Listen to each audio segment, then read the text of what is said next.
The War of Conquest. The War of Conquest, also called the Targaryen Conquest, was a major war initiated by Aegon Targaryen to conquer the continent of Westeros.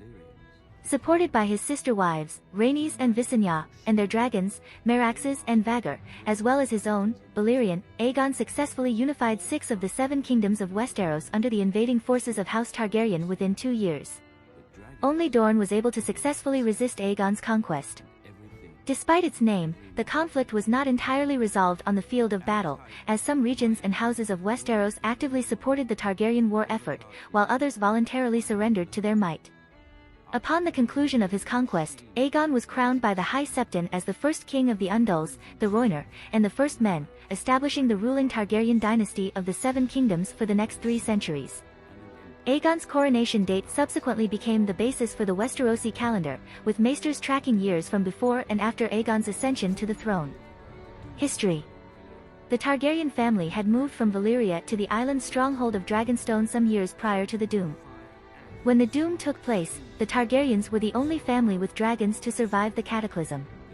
During the following century, the remnants of the Valyrian Empire tore themselves apart, leading to the formation of the Free Cities and the liberation of Giscard and the cities of Slavers Bay. Roughly 1 century after the Doom, Aegon Targaryen and his sister wives, Rhaenys and Visenya, were in the island of Dragonstone. Before Aegon invaded Westeros, the Storm King Argilac of House Durrandon feared that Harren the Black of House Hor, the ruler of the Iron Islands and Riverlands, would soon attack his lands.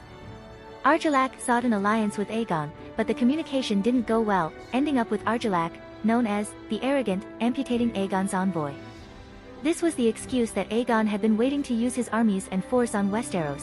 He sent ravens to all 7 kingdoms demanding their submission. Aegon landed strategically at the mouth of the Blackwater Rush, in the disputed lands between the Kingdom of the Isles and the Rivers and the Kingdom of the Stormlands, so that Argilac and Harren could not decide on who should take action against him. He raised a primitive castle, where 3 centuries later would be the city of King's Landing. He unfurled his own banner in the manner of the houses of the 7 kingdoms, with a red 3-headed dragon breathing fire upon a black field, and declared himself king of the whole continent. War in the Riverlands. Aegon's forces made war upon Harren the Black. Aided by a popular uprising against the Ironborn led by House Tully, Aegon eventually bottled Harren up in his massive castle of Harrenhal. Harren refused to surrender, considering his castle impenetrable. Aegon had his dragon, Balerion, burn the castle with such ferocity that the towers melted like candles, roasting Harren and the other remaining members of House Hor alive. Afterwards, Aegon raised the Tullus to become the Lords Paramount of the Trident and commanded the Ironborn to elect a new ruling house. They chose House Greyjoy of Pike, who swore fealty to Aegon and became the rulers of the Iron Islands. War in the Stormlands. At the same time, Aegon's bastard half-brother, Orys Baratheon, led an army against Argilac the Arrogant. Argilac chose to give battle in the field and was defeated and killed, eliminating House Durrandon. Orys took his castle of Storm's End, his sigil and words, and Argilac's daughter Argella to wife. Aegon rewarded him by naming him Lord of Storm's End and allowing him to found House Baratheon. War in the West. The forces of House Lannister and House Gardner combined and marched to meet Aegon's army in battle. At a field in the Reach that became known as the Field of Fire, Aegon unleashed all 3 dragons and decimated the enemy host within minutes. House Gardner was destroyed. Their stewards, the Tyrells, surrendered the Reach to Aegon and were named Lords Paramount of the Reach. The Lannisters also bent the knee and became Wardens of the West. Standoff with the North and the Vale. House Stark mobilized for war, but upon a demonstration of Aegon's superior forces, King Torrhen Stark bent the knee to save his army from certain destruction. For his submission, Aegon named him Warden of the North. The Starks thus emerged from the war without actually fighting. Upon the defeat of the Lannisters and the Gardners, House Arryn mobilized their army in anticipation of an invasion of the Vale of Arryn. However, upon seeing a dragon, Boy King Ronal Arryn surrendered peacefully in exchange for a ride. The Arryns were the last great house to surrender in the War of Conquest. The High Septon declared that the faith of the 7 would also support Aegon, ending much of the last resistance to the invaders. Invasion of Dorne. Aegon's forces made an abortive attempt to conquer Dorne, but the Dornish chose to melt away into the mountains and deserts and pursue guerrilla tactics rather than give open battle, where they would be vulnerable to dragonfire. Aegon eventually decided to allow Dorne to retain its independence, ending the War of Conquest. 2 BC, 1 AC, despite pleas to intervene in the free cities, Aegon the Conqueror, the ruler of House Targaryen, decides to invade Westeros, along with his sister wives Rhaenys and Visenya. With only a small number of soldiers, his forces make landfall at the mouth of the Blackwater Rush. On a tall hill overlooking the bay, he builds a wooden redoubt on the site of what is now the Red Keep. He then begins his military campaign using the only 3 dragons known to have survived the doom of Valyria: Balerion, ridden by Aegon; Meraxes, ridden by Rhaenys; and Vhagar, ridden by Visenya. As Aegon marches west, the Rivermen led by Edmund Tully of Riverrun rise up in rebellion against their Ironborn oppressors and march to join his army against them. King Harren the Black is besieged in Harrenhal, but when he refuses to surrender, Aegon simply flies Balerion over the walls and proceeded to burn the entire castle. Harren and all his sons roasted alive in their own tower, making House Hoare extinct. The remaining Ironborn flee back to the Iron Islands. Aegon rewards House Tully by making them overlords of the Riverlands. Aegon's bastard half-brother, Orys Baratheon, marches south to invade the Stormlands, along with Rhaenys riding Meraxes. During the Battle of the Last Storm, Orys faces the last Storm King, Argilac the Arrogant, and kills him in single combat. After his victory, Orys seizes Argilac's castle of Storm's End, along with his daughter whom he takes to wife. Aegon rewards Orys by naming him Overlord of the Stormlands and allowing him to found House Baratheon. The Targaryen army then recombines and marches south to face the allied forces of King Mern IX Gardener of the Reach and King Loren I Lannister of the Rock in the climactic Battle of the Conquest, which becomes known as the Field of Fire. All 3 dragons are unleashed in the same battle for the first and only time, and more than 4,000 men are burned alive by the dragons. House Gardener is extinguished, so Aegon names the Stewards of Highgarden as Overlords of the Reach, House Tyrell, a cadet branch of House Gardener. King Loren surrenders to Aegon, who names him Overlord of the Westerlands and allows House Lannister to continue its rule. Aegon advances to Old Town, location of the headquarters of the Faith of the Seven. Ultimately, the High Septon decides to welcome Aegon into the city, and formally blesses his reign. Aegon chooses to date the years of his reign starting from this day that the High Septon acknowledged him, forming the basis of the new calendar system used throughout Westeros for the next 3 centuries. After finally gathering up his widely scattered bannermen, King Torrhen Stark of the North arrives in the south, but seeing the power of the dragons after the Field of Fire, and the Targaryens' now massive army of conscripts, he realizes that all hope of victory is lost. Torrhen chooses to surrender without battle, and in return, Aegon allows the Starks to continue to rule the north under the Targaryens. After the Field of Fire, House Arryn thought they could hide behind the Vales Mountains, but Visenya simply flew Vhagar over the mountain straight to the Eyrie, and accepted their bloodless surrender. Aegon's attempt to conquer Dorne is thwarted by the Dornish refusal to give battle openly, preferring guerrilla warfare. Aegon decides to allow Dorne and House Martell to remain independent for now, to focus on reigning in his other recent conquests. Aegon returns to the site of his army's first landing at the mouth of the Blackwater River and begins construction of a grand new capital city for his unified realm, King's Landing. He carves out territory from surrounding kingdoms to form the Crownlands, ruled directly by the Targaryens to support the city. Aegon has the swords of his defeated enemies gathered up and uses the fires of his dragon Balerion to forge them into the Iron Throne, seat of the rulers of the new unified realm. The naming of the After Aegon's Landing dating system is inherently a misnomer, as Aegon I himself counted the years of his reign as starting from the end of his conquest, when he entered Old Town and was blessed by the High Septon, which occurred 2 years after Aegon and his army first landed on the mainland at the mouth of the Blackwater Rush. Apparently, the inherent discrepancy in the name of the After Landing dating system became something of an annoyance in universe for the maesters of the Citadel. In later books, such as the prequel novella The Princess and the Queen, George R.R. Martin presents several maesters who have switched to the name After Conquest, abbreviated AC. This is not a new dating system, simply updating the name of the existing system to more accurately reflect historical events.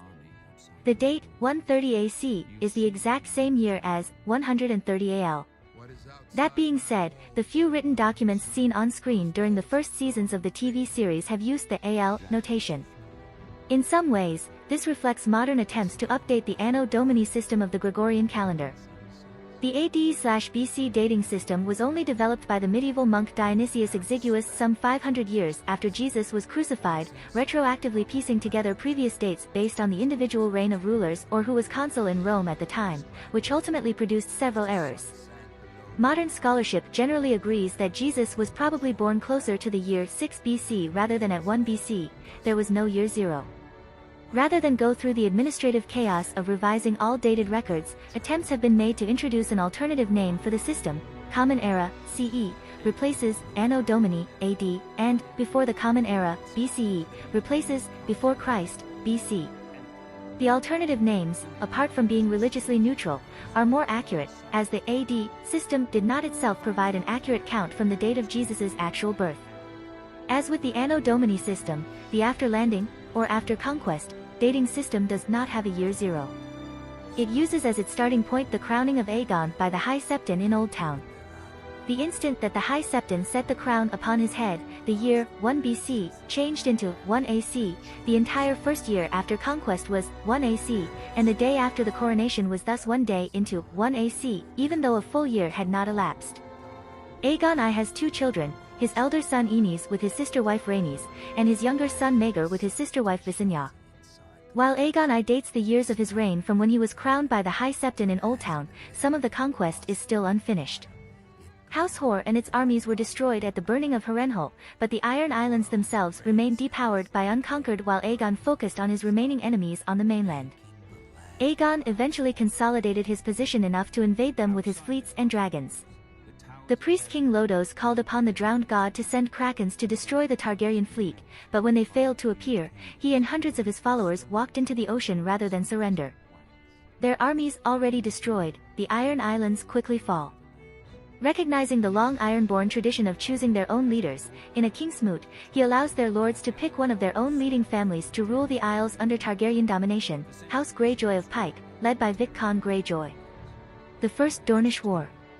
The Targaryens had bypassed Dorne during the initial conquest due to its isolation and harsh desert climate, but were now determined to complete their unification of the entire continent south of the Wall. The Dornishmen, however, learned from the Field of Fire and Harrenhal that there was no resisting the Targaryen dragons in open battle or by hiding in their castles. Therefore, the Dornish resorted to guerrilla warfare, fleeing when the dragons approached and then launching ambushes as soon as they flew away. The parched deserts were conducive to an insurgency harassing the supply lines of large occupation armies. The Targaryen armies were badly bled, and even one of the dragons died. Meraxes was killed when a lucky shot from a scorpion bolt struck her through the eye in mid-flight, killing her rider Queen Rhaenys in her fall. Enraged, Aegon and Visenya used their dragons to burn out every settlement in Dorne, but still, the Martells would not surrender. Eventually, both sides tired of the unending bloodshed, and the Targaryens agreed to withdraw from Dorne. Aegon I lives out the rest of his reign in peace, knitting the 7 kingdoms together into one realm. Construction continues on King's Landing. Work also begins on the great new royal castle known as the Red Keep, but Aegon I only lives to see its foundations set. In the books. In A Song of Ice and Fire, the War of Conquest unfolds much the same as in the novels. However, Martin later expanded the detail of the war significantly in the World of Ice and Fire. In this book, it was revealed that the Targaryens fled Valyria after Daenerys Targaryen had a prophetic vision of the doom. Her father, Enar, led an exodus to Dragonstone, which had been a Valyrian outpost for 2 centuries at that time. The prophecy was proved correct when the doom took place 12 years later. A century later, Aegon the Conqueror, born 27 years before the conquest, began making his plans. He visited Westeros in secret and gathered intelligence on the loyalties and divisions between the noble houses. However, the war started due to an act of hostility by the Storm King. Argilac Durrandon proposed an alliance with Aegon against the Ironborn, as he feared that once Harrenhal had completed Harrenhal, he would invade the Stormlands. Argilac proposed marrying his daughter, Argella, not Argalia, a name invented for the TV series by Brian Cogman, to Aegon to cement the deal. Aegon, already married, twice over, instead suggested that Argella marry his half-brother Orys. Argilac, furious, had Aegon's envoy's hands cut off and sent back to him, saying those were the only hands a bastard could expect of him. Aegon sent ravens to the rulers of the 7 kingdoms, demanding their loyalty and threatening them with destruction. Shara Arryn, Queen Regent of the Kingdom of Mountain and Vale, instead offered a mutual alliance on the condition that Aegon marry her and make her son, the infant King Rhaenys Arryn, his heir. Princess Maria Martell of Dorne offered a military alliance aimed at destroying the Storm King, but nothing more. Aegon ignored both offers. Aegon's army of fewer than 3,000 troops landed at the mouth of the Blackwater, where he declared himself king of the Seven Kingdoms. In a rapid campaign of movement, his forces quickly captured Rosby, Stokeworth, Duskendale, and Maidenpool. He then split his forces in three. The Targaryen fleet commanded by Daemon Balerion would sail north, escorted by Visenya and her dragon, to land at Gulltown and begin the conquest of the Vale. Orys and Rhaenys would lead an army south to deal with Argilac. Aegon himself would march on Harrenhal. The Targaryen fleet was intercepted by the Arryn fleet out of Gulltown, and a furious sea battle took place. The Targaryen fleet was destroyed, but Visenya was able to burn most of the Arryn fleet in retaliation, resulting in a stalemate. It was a strategic victory for the Arryns, however, as they prevented an invasion of the Vale. Aegon's invasion of the Riverlands was spearheaded by him on Dragonback, burning the Ironborn longships on the rivers and the God's Eye, and killing several of Harren's sons. Impressed, Lord Edmund Tully of Riverrun led a popular uprising against the Ironborn. Houses Tully, Bracken, Blackwood, Mallister, and Frey marched on Harrenhal and joined forces with Aegon. However, even this alliance only gave him 8,000 troops, far too few to take the castle. Harren insulted Aegon and refused to surrender. Aegon burned the castle with Balerion, killing Harren. The Ironborn surrendered. Hearing of Harren's fate, Argilac refused to be slaughtered like an animal and instead chose to give open battle. When a massive thunderstorm erupted as the armies assembled, Argilac took it as a sign and attacked. Outnumbering the Targaryen host 2-1, Argilac's forces gained the upper hand and outflanked Orys' forces. However, Rhaenys and her dragon Meraxes entered the fray, destroying a part of Argilac's army while Orys engaged Argilac in personal combat and slew him. Argella declared herself the Storm Queen and tried to fight on, but her bannermen betrayed her and handed her over to Orys. Orys treated her with kindness and accepted the surrender of Storm's End. The Lannisters and Gardeners marched against Aegon's forces. Aegon regrouped with his sister wives at Stony September before marching south to the Reach. They destroyed the host of the two kings on the Field of Fire and accepted the surrender of their bannermen. Aegon meant to press on to Dorne with his combined host, but then learned that King Torrhen Stark and 30,000 Northmen were marching south. He rushed north to meet them at the Trident. Torrhen had planned to give battle, even entertaining a plan put forward by his bastard half-brother Brandon Snow to assassinate the dragons through stealth. Still, upon seeing Aegon's vaster numbers and dragons, he knew he could not subject Westeros to another Field of Fire. He sent 3 maesters to negotiate a surrender and then knelt before Aegon, who named him Lord of Winterfell and Warden of the North. The Arryns had also assembled a mighty host at the Bloody Gate and were preparing for war. However, choosing a different tactic, Visenya flew her dragon straight into the courtyard of the Eyrie, where the young boy king Rhaenys was playing. When his mother came out of the castle, she found Visenya had already negotiated the peaceful submission of House Arryn with Rhaenys in return for being given a ride on her dragon. The Arryns also bent the knee to Aegon. Rhaenys led an army into Dorne, only to find the holdfasts empty and the armies of Dorne scattered into small bands that constantly harassed her supply lines. Frustrated, she flew to Sunspear to confront Princess Merya Martell, the so-called Yellow Toad of Dorne. Merya, 80 years old, blind and almost bald, defied Rhaenys to her face, telling her that Dorne would never surrender. Fearing that the cost of taking Dorne would be ruinous, Aegon agreed to allow it to remain independent. Aegon triumphantly entered Oldtown and was proclaimed King of Westeros, ending the War of Conquest after 2 years.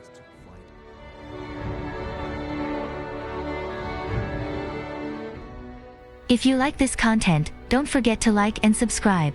See you later, bye bye.